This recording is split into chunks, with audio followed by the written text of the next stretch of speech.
Do you like the way I teach?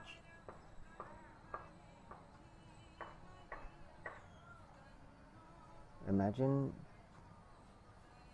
this changes today, and then from then on it's a different way of teaching.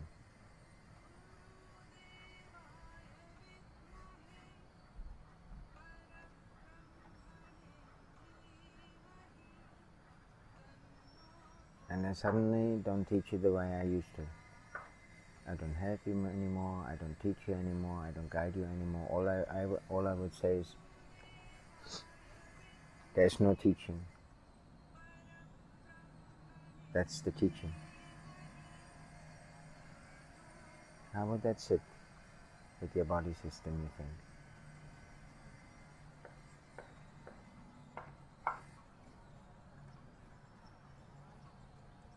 It would be really hard to comprehend.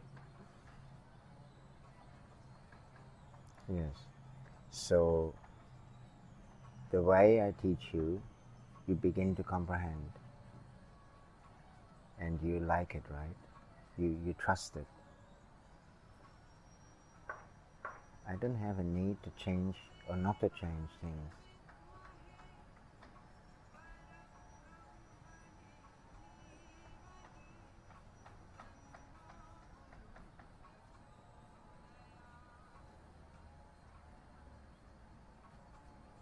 The ultimate truth, Krishna, there is no teaching. Nobody needs any teaching. There is no teacher. You can't teach anything. There is no such thing as a teaching to follow.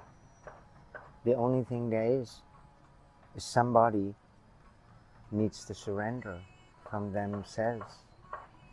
When that surrender took place, when that takes place, you have a reference point, you will not even be able to understand or to remember teachings. Everything is already in accordance to perfection. The only thing that doesn't fit in it, in that universe, is the human being's mind, used by a participant. So if you take that away, everything is already just as it's supposed to be. So there is actually no teaching needed. It's just a paradox. And I see this every day. That's why I ask you, what do you think? Shall I continue to tell you there is a homecoming, while there is not? That there is a teaching, while there is not? Or would you like me to continue like that? Or would you like me to begin to just be direct and spiritual?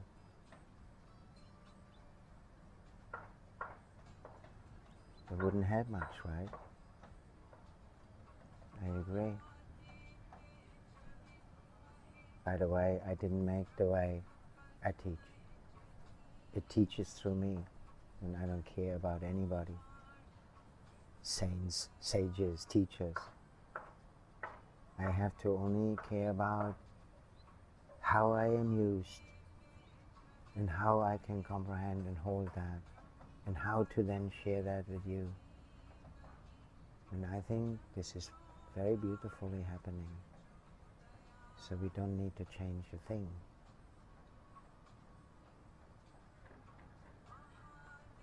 But sometimes I wake up in the morning, see,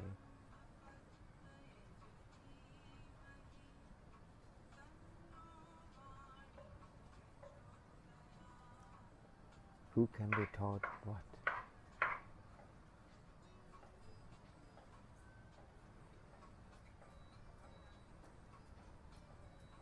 Okay. Now we go back to normal satsang, no?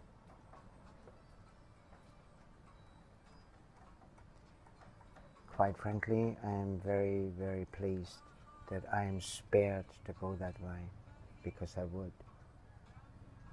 And then you think I am direct. You think of Om Rama, he's very direct, right? In a way.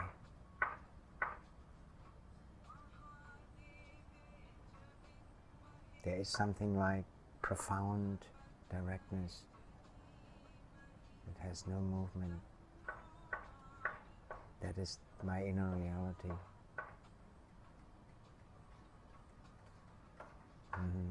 Sometimes I thought to myself that you are, how did I call it? I called it indirectly direct with the way you teach, because I see a lot of the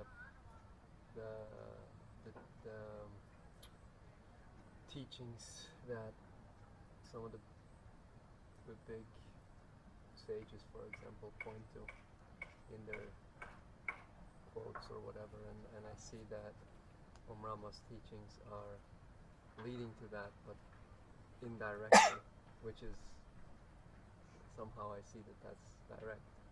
It's like, instead of asking someone to be, like, I don't know, I'll just give an example. Instead of asking someone to be aware that all there is awareness or consciousness, then the little daily life stuff that you point out to us to be aware of, the basics basically, set the stage for us to effortlessly become aware of that, instead of being the doer of being aware of all there is consciousness. That's how I see it sometimes.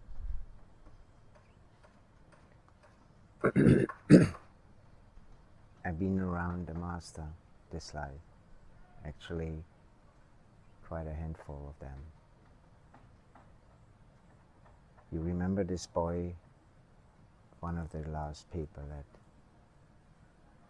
he seems to like to follow Ramana. And when I looked through his body system, it's just like, well, truth must love you very much, but he has no chance to comprehend Ramana.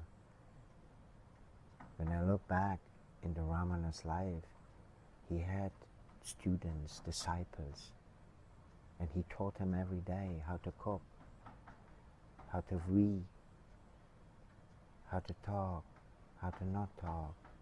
These are the teachings.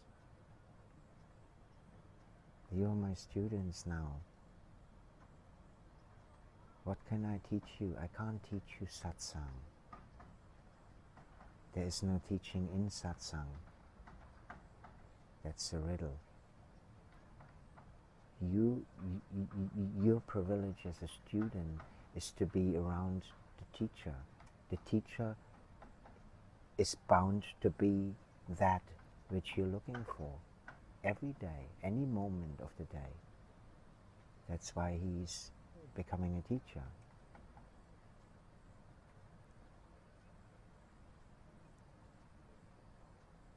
So you can also say that this actually the way I teach you at the moment, not in satsang, but the day to day, that's primary school stuff. I'm sure we're coming back to the satsang pagolo by the end of your high school examens. So there are rhythms, there are cycles. I don't need to rehearse them. I just go with every day, whatever you have, whatever you bring, which is the Dharma. This is, how do you call this? Your sadhana. To pay attention. Yeah. 1 second.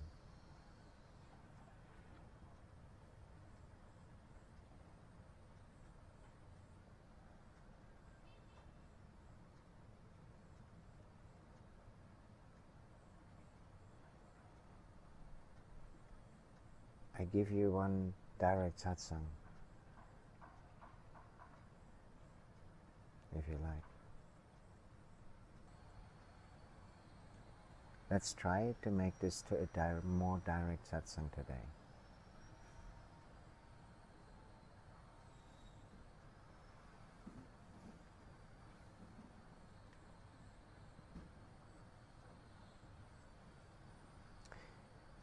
I would open the satsang pretty much every day like, welcome to your natural state. You're already home. There's nothing you can do, need to do, or have to do about that. You're already home.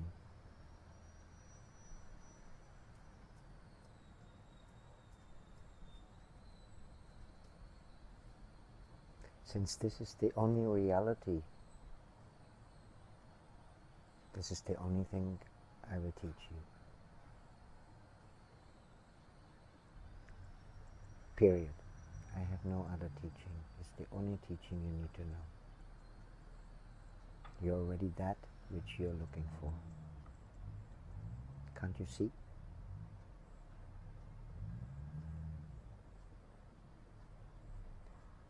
I would bypass all the comments of what a nuisance it is for you to see such a line. I can't give satsang like that. Everybody knows that they already won. You can see that already. With what sort of eyes? With you in the eyes? Immediately it bounces back on me and says, shut up, Om Rama. Give proper satsang. Tell people the importance is not what you see, but how to see it. You can't change the fact that you currently are bound to be caught in being torturing your eyes, because that is your current reality. You're using your eyes, not just your eyes. That is your current reality, no matter how spiritual I talk.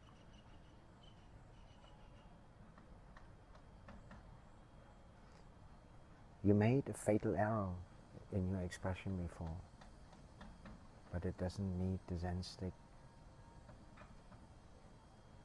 You said that Om Rama is indirectly teaching the direct.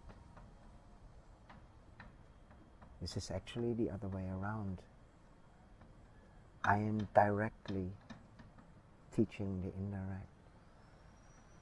That is already 10 lives ahead of a spiritual guru that doesn't see the necessity to teach their students properly. Just sitting there talking as an Indian person perhaps, talking to a Western mind about Advaita Vedanta lines without to be completely oblivious to the data that this Western mind has no chance to comprehend it. That's a kindergarten teacher.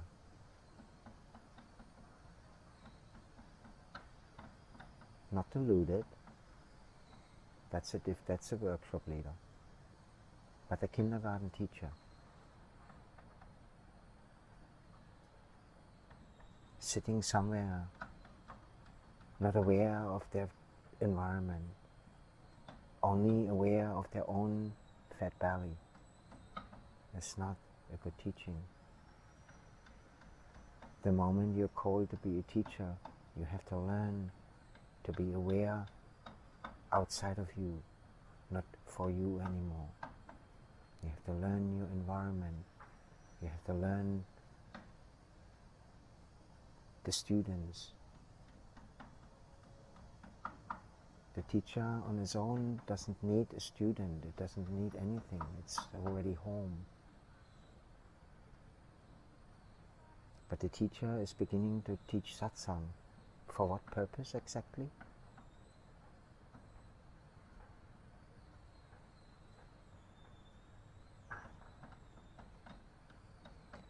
It is a far advanced state, Krishna, to be able to give indirect teachings, while all there is direct teachings. That requires the teacher, the human being in it, to be fully home. Otherwise, you wouldn't have such a scenario. You have either a workshop teaching or kindergarten teaching, or giants like Ramana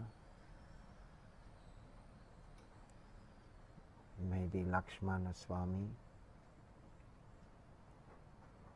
they have a different karma. They are Indian tradition. They don't need to do this or this or this or not this. They bringing Indian people home, and they attracting maybe a handful of Western minds, that out of 1,000 or maybe out of 1,000,000 Western people, they also have a traditional mentality like me. I am not a Western person. Like Robert Adams. That is the odd case.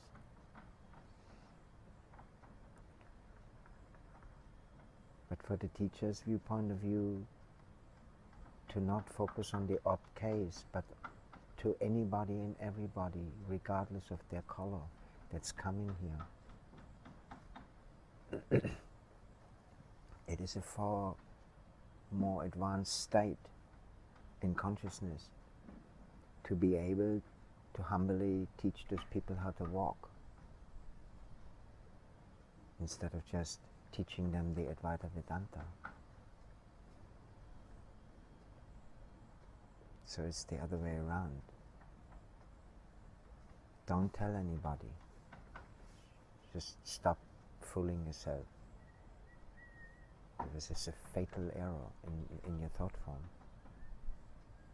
And I don't care. Maybe it's even just a wordplay. Maybe you actually feel or think the same what I just said and just expressed it in a different color. I don't care with you. You're my student. I will not let you pass any opportunity I point out to you. I dip your nose in it. Not that either. Not that. Not that. Not that. Until you're done.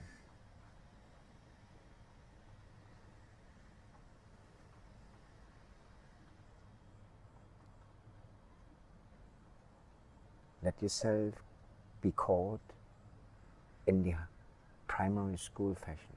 It is much finer already than the kindergarten fine. It's evolving. Each time you're evolving, each time I class you up, it is like you're going deeper, or you're going finer, you're going kind of like more.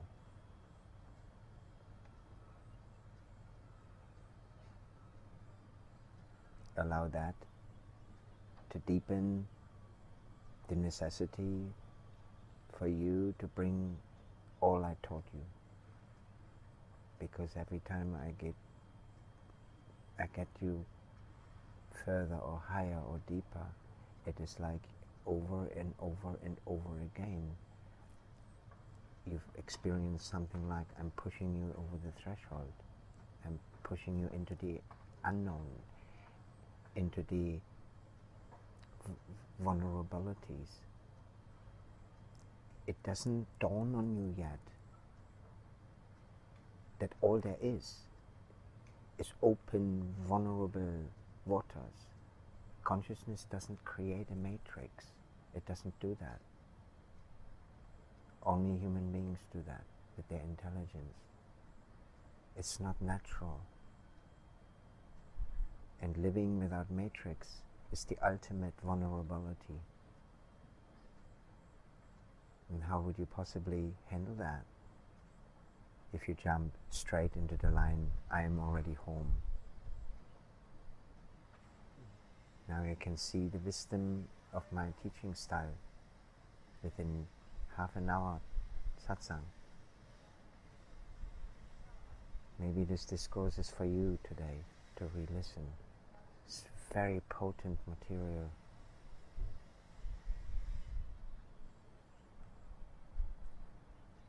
And at the same time, there's this darshan energy now with it.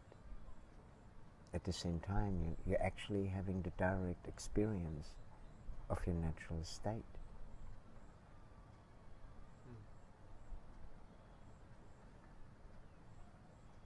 That is also happening every day I give satsang. Since when can you notice that? It is new for you to notice that, right? Like maybe 2 months now. Well, you've been in satsang for a year. Now you can see the gaps, the glitches.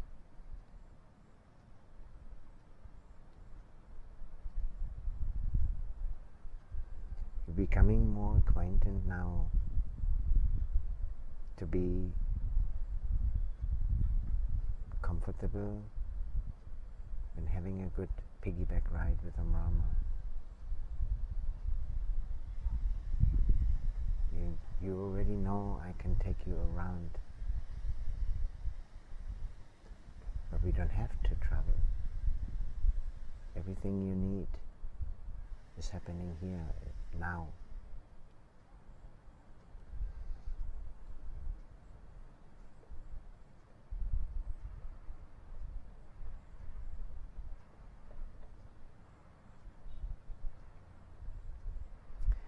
I have no choice to be indirect with you. It is not a good teaching to try to separate you from your life rhythm. This is stupid. Many millions of people suffer for that. They can't come home. They sit in monasteries and ashrams for lives. They chant and pray for all their life and don't come home. Well, I have inquired why. I'm not a stupid man. I have studied when I was on my journey. There are reasons for that, and pitfalls, and I now diligently allowed to avoid them and to pave the new path for you to follow, us maneuvering through the pitfalls. There's no need to tap into them if you have the right guidance. So that way you're surfing already home, and anything and everything that doesn't support that and match that inside of you will come up at the same time. So we have a rest sometimes, have a lunch break, and bring that home as well. Everybody must come with. Everything must come with. You can't cut it out. You must not cut it out. One of very, very deeply ingrained society pitfall. Trying to cut things out in order to come home, in order to be spiritual. It's not only not right, it's just not good. Absolutely not. Has never served anybody.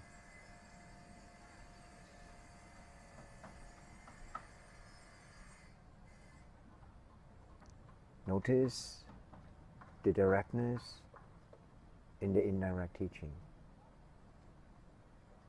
I don't need to talk so much about it. I prefer being it anyway, instead. But you're my student, so I dip your nose into it. Focus a little less of how indirect the teaching is. You will be amazed what you see.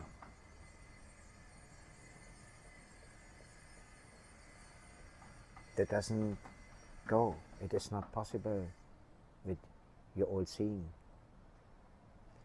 So in the process of my invitation, you may also want to inquire how to. And that's what you're here for, to learn that. You can't see anything of goodness. All you see is your own seeing. The only time you really see is when grace hits you once in a life, or when you're in my presence. Then you can see a little bit of that which matters most. And that's how it goes.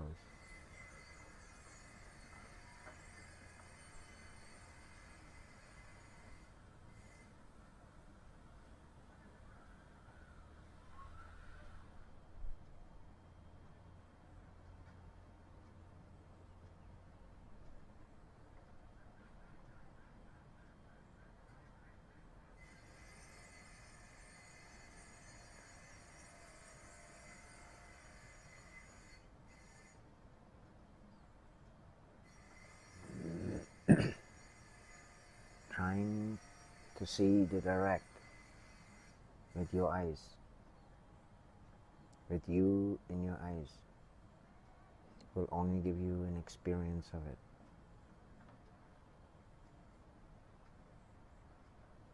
You already have the experience of directness. You don't need more of it. You need less of it and more focus on how to be that instead now.